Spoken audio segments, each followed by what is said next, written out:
Well, today we've got a very special guest. We've got Joe Jaquez. A you know, Here's an individual who, as a pitcher, Joe spent many years traveling around the country playing it in a men's softball league. For the past 20 years, Joe has coached travel softball. He is currently a high school coach at Sheldon High School and is a private pitching instructor. Now, when you look at Sheldon's High School's win-loss record in their league, the Delta League, in the past 7 seasons, they've got a record of 82-8 with 5 section titles in the entire Sacramento region, which expands pretty far. And it's where I live. Joe is regarded as one of the best pitching coaches around. And it's not just because he teaches the mechanics or the techniques of throwing that drop ball, off speed pitch. It's because really Joe ends up focusing on the mental aspect of the game, helping his young players, which is something we're going to end up focusing here today. So Joe, it's great to have you here with us today. Thank you for having me. Now, Joe, just to get started, is tell us about your background. Where did you grow up, and how did this whole softball journey start out for you? I grew up in Sacramento, California. I've been here my whole life, Elk Grove specifically. And back when I was younger, men's fast pitch in this area was huge. Every major parks and recreation had leagues, multiple nights of the week. Friday nights for my family was a big family night at Dixie Ann Park, which is over in Del Paso Heights, which is no longer there. Friday nights, there was an incredible men's fast pitch league on that night, and families went out there. It was a family event, went out there, and I just fell in love with the game at an early age. Fell in love with the pitching position, and as I was little, would just mimic the mechanics of it, and then just continued from there. My best friend's sister was a pitcher, took lessons, and I thank her mom all the time. I think that I got more from her pitching lessons than she did. I know in playing in as you're getting these instructions and so forth.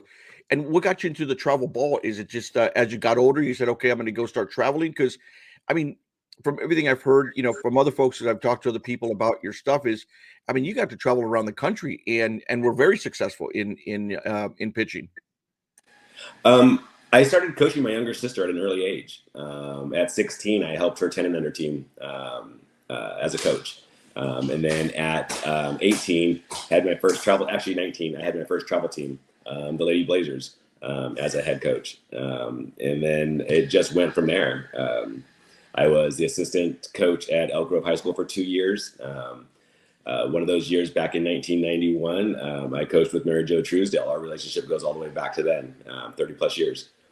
So I fell in love with the sport and fell in love with coaching at an early age. What do you consider to be one of the most important aspects of softball pitching? Self-drive. One of the things that I look for my pitchers to be is self-driven, being able to pick up the ball and go out there and practice, whether it's just inside the house working on their spins, going outside and working with mom or dad, throwing into a net, whatever the case may be. I give my kids the minimum amount of time to work on, which is, I think if they're gonna be successful and start to develop, they're going to put in at least 3 days of work into their mechanics. Anything above that is going to determine how good they're going to be. So if they are self-driven and willing to pick up that ball and say, hey, Dad, let's go work. Hey, Mom, let's go work. Instead of Mom and Dad dragging them out there to go do it, then they're going to be on the road to success. Now, what techniques do you use to help the pitchers improve their speed and their accuracy? For me, it's pure body mechanics. I mean, if we've got form, if we've got everything connected, we're going to be as strong as our body's going to allow us to be. For most of my kids, I'm really just form driven. I want to make sure that we are working in the right direction, that we're working in a healthy direction. I want to make sure my kids' arms and body stay in good shape. So we're watching all of that at the same time. But for me, it's purely about form. And if we have that, then our body's going to allow us to throw as hard as it's going to allow us to throw. Now, is there advice you would give your pitchers when they seem to be struggling with the pitch or technique? Sometimes they get into the game, they've been practicing that drop ball or that rise ball, and it just, for some odd reason, it's just not kicking in, and they've been coming to you a couple weeks, or they've been trying to work on this, but it's for some, it's just not working. Is there something you give them advice for, or or is there something you help them out with that technique? Hopefully, we're talking about breaking it down into the smallest part, because typically there's something in their mechanics that's not happening, and so we want to break it down into pieces, and so that way we can fix where we're breaking down. So if we can get it into the smallest part, then we can work on that. Hopefully, that's what I'm helping them to get to. Now, one of the things that I respect a lot about you is the mental side of the game. It's you look at some of these young girls who are out there, on the mound, or even young boys out there on the mound, especially when you have like a 10-year-old ready to take the mound, and you got bases loaded, no outs, or bases loaded, and two men on. Um, and how do you help these pitchers develop that mental toughness that is required, especially, like I said, especially when you've got a 10 or 12-year-old that is up there ready to take the mound? As far as a coach being, as far as a game time coach, I think that's where the coaches have the most impact to really affect that. Is to not be making the moment bigger than it needs to be for them. A lot of times, our young kids will um, be affected by what they see in the dugout. So they're not totally tunnel vision. Your older pitchers can get tunnel vision and look at and look at the batter and look at the situation. Your younger kids are going to look for help in that situation. So if they're seeing somebody else stressed out, if they're seeing their coach stressed out, it's going to affect their ability to get out of that situation.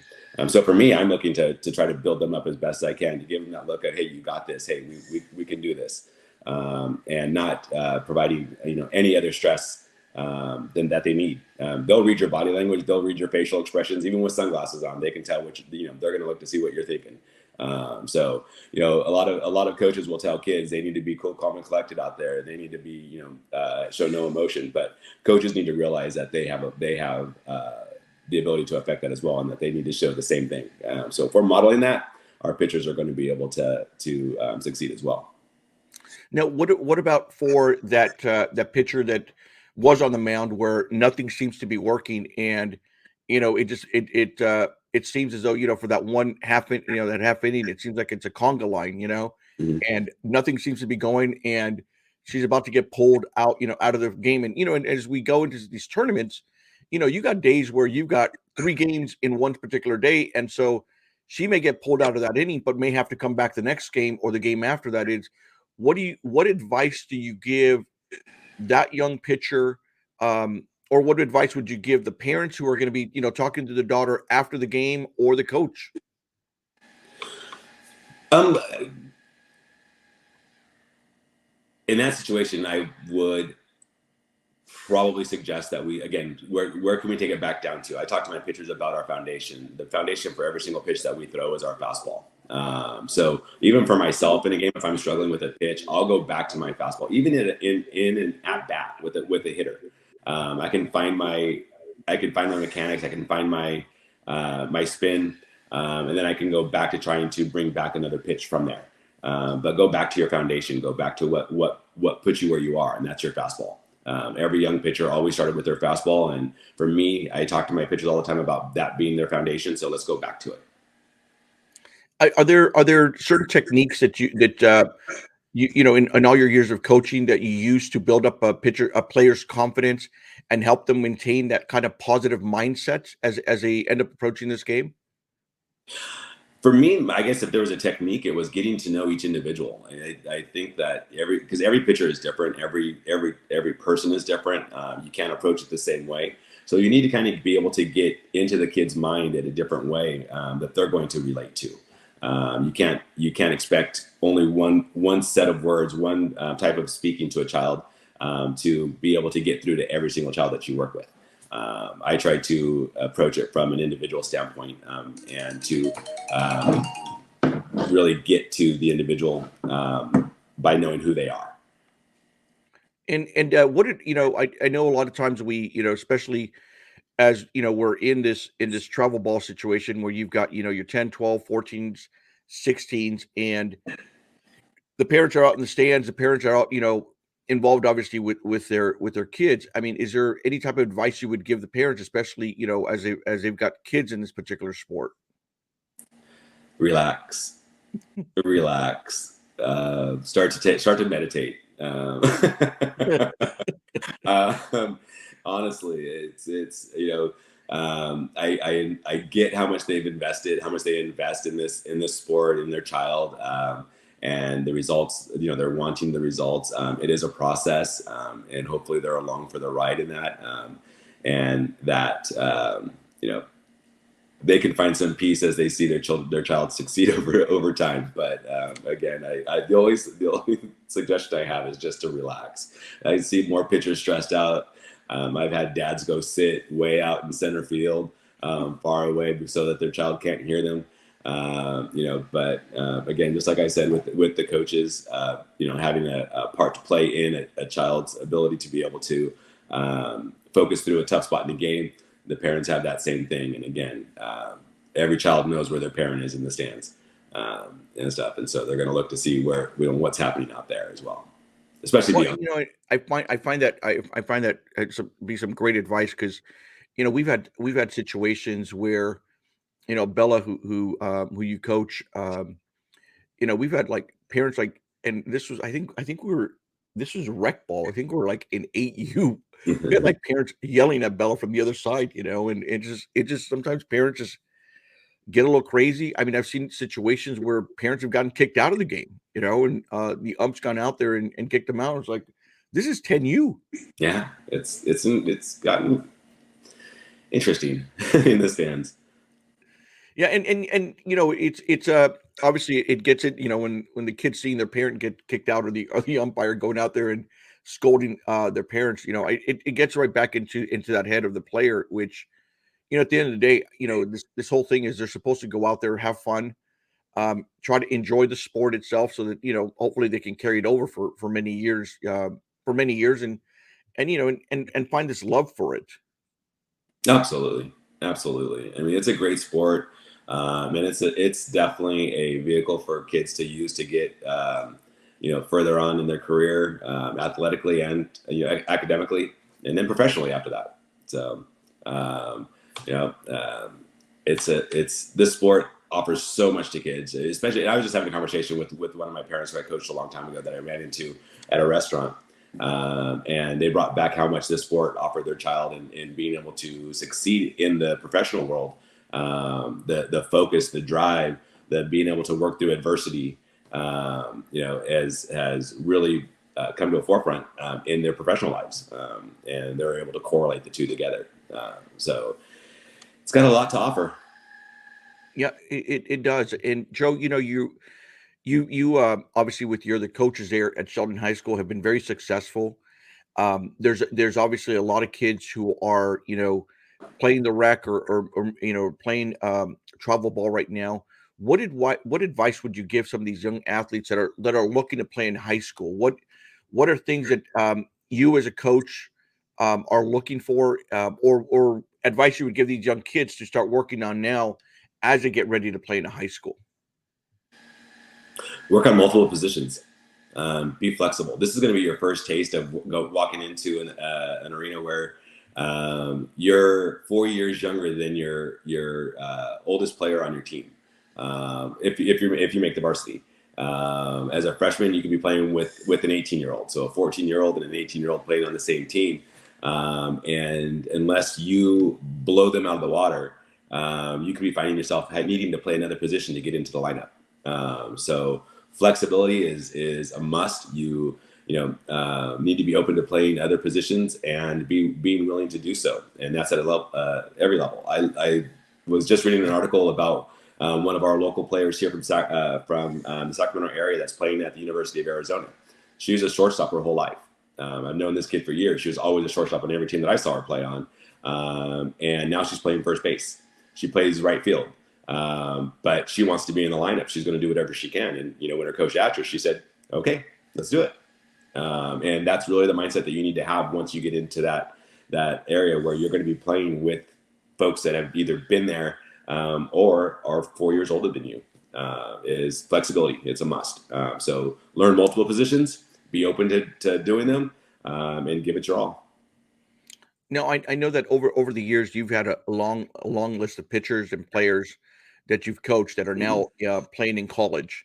When we go in there into the facility, I hear you guys always talking about, oh, this girl we have over at University of Arizona, or this other pitcher, player we've got at this other school, because the TV's on, and everyone gets to see some of those games. For players, that you've got, kind of changing it around a little bit, players that you've got in high school or playing within that travel ball, within that age range of high school, um, what advice would you give them? You know, including, what are the college coaches looking for in a player? Because I know it's going to be a lot different than high school. Because now, once you get to college, I mean, now you're really competing against not just a little region, but you're competing against everyone in the United States and sometimes around the world. Um, what I would say that they're looking for is they're looking for somebody, one, who's interested in their school. Two, meets what they're looking for as far as the positions for that year. So doing your homework on your school is a must, and to cast a wide net. Not only your Division Ones. Every time I talk to a young lady, everybody's going to go to a Pac-12 or to an SEC school, and the reality is that's not going to happen. So identify schools amongst all the different divisions and NAIAs that are out there. See who has your school. See who has your area of study that you want to go into, and take a look at the different things that the school has to offer that you're looking for in a school. And then as far as the coaches themselves, again, it goes back to what do they need in that year? And again, what are you willing to give for it? So. And Joe, are there certain things that you see that have made, certain qualities that you see within players, maybe that have played for you for high school, that may have been not as, I mean, maybe the player wasn't that great, and maybe a good player, but maybe not great. But then when they finished off, they just became spectacular. Are there certain things or traits or things that have helped these players make a transition, or techniques, or is it an outlook of the game itself, or is it more reps, or a combination of both, or is there something there that I guess what I'm it's hard to try to explain it, but is there that thing that can make a player from going from good over to great? One, going back to self drive. The thing that I try to take a look at is where is this kid now, as a senior in high school, and what benefits is their college program going to give them. What I look at is there's typically going to be a jump for those kids who are committed and willing to put in the work and are going to be uh, again driven themselves. The workouts that the college program is going to put them through, the weights, the practices, it's going to be tough. It's going to build strength. It's going to build strong minds. But they've got to be driven to be able to accept that challenge and go to it. If my pitcher is throwing 63, I figure within a college program's weight program, they're going to pick up another 2 to 3 miles an hour, if not more. But it's all about what they're willing to commit to it. I've had pitchers that have gone and didn't commit to really putting in the effort to get stronger in that, and you can see that. But the majority will, once they get there. That's what they've been there for. That's what they've driven. That's what they've been driven so long for, is to succeed at that level. So they try to give that. It's something you said a little earlier, which the sport, whatever position you're in it, but especially I think like the catchers or the pitchers, it tends to build that mental toughness. It tends to, you're on the mound, and oftentimes it is called the loneliest place in the world, because all eyes are on you. Yes. You've got your fans yelling at you, cheering you on. You've got your teammates cheering you on. There's all the chatter, behind you, those that are in the dugout. Then you've got the opposing team's players that are yelling at you, and then you've got their fans yelling at you. And there you are, lonely, just looking at your catcher, getting ready to get the sign. Um, and so what I found is, for people who have played the sport, is they sometimes become, like, at least for me, some of the best people to hire, because there there really is, like, in at work, not really many other situations where, there's a lot of situations where you have to concentrate, but I mean, nothing sometimes like what it is to be standing on that mound and just like I said, being kind of that loneliest person in the world. Yes, it is. I mean, you hold the ball every single pitch. You get out there and your balls and strikes. You're the first one to start to hear the O's or the the clapping of the yeah, it's a strike.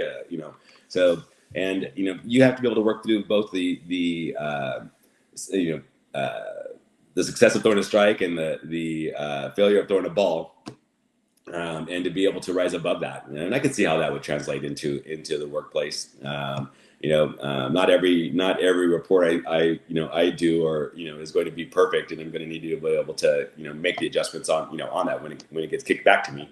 And for myself, same thing. It's I've got to be able to adjust and go from there. But yeah, the successes and failures on the field, I think, definitely help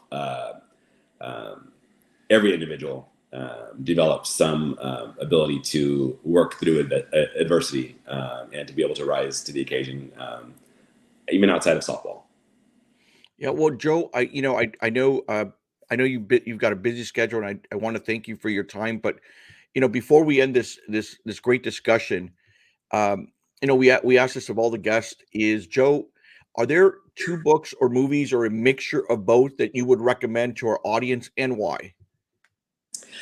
Um, I'm gonna go with two movies. Sandlot, one of my favorites. I think it's just awesome. I think it really, for me, I can see the camaraderie, the friendships, the friendships, the teammates. It's what you play the sport for, what you play any sport for, and you're all driven together. And then Remember the Titans. That movie for me, I guess I just walked away with. When you're starting to mesh a team together, and trying to make it work and try to get everybody on the same page, that movie was incredible in my mind. So as a coach, I really loved that movie. Great selections. Love them both. Joe, thank you once again for taking the time to talk with us today. I think this is going to be very valuable for a lot of players, especially a lot of parents who are kind of going on this journey with their kids.